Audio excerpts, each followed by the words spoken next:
கவிதையே சொல்றாரு கேளுங்க.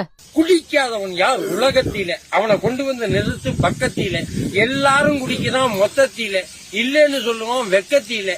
ஐயனாரு சாமி கூட கல்லு குடிக்குது, சில அந்தரங்க சாமி எல்லாம் கஞ்சா அடிக்குது.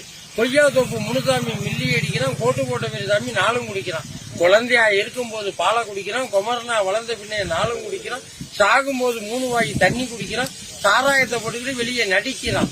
பணக்காரன் பரிசுத்தார் பாரி நடிக்கிறான், பாதையோர குப்புசாமி ரோட்ல குடிக்கிறான். உழைப்பவனின் உயிர்மத்த முதலாளி குடிக்கிறான், உலகத்தை ஒருத்தவனும் விஷத்தை குடிக்கிறான். எரும தயிரை குடிக்கும் போது மந்தமாகுது, எதிரே ஒருத்தன் புகழ்ந்து விட்டா போதை ஏறுது. கரும்பு பிழிஞ்சு எடுத்து வச்சா சாராகுது, அதை கலப்படமா மாத்தி வச்சா சீராகுது. முத்தம் என்ற பேரை சொல்லி உதடு குடிக்குது, சட்டம் என்ற பேரை சொல்லி மூளை குடிக்குது, சத்தியத்தின் பேரை சொல்லி தர்மம் குடிக்குது. சாராயமோ எல்லாத்தையும் சேர்த்து குடிக்குது. இதில் குடிக்காதவன் யார் உலகத்தில, அவனை கொண்டு வந்து நிறுத்து பக்கத்தில. இந்த குடிமகனின் கவிதை தான்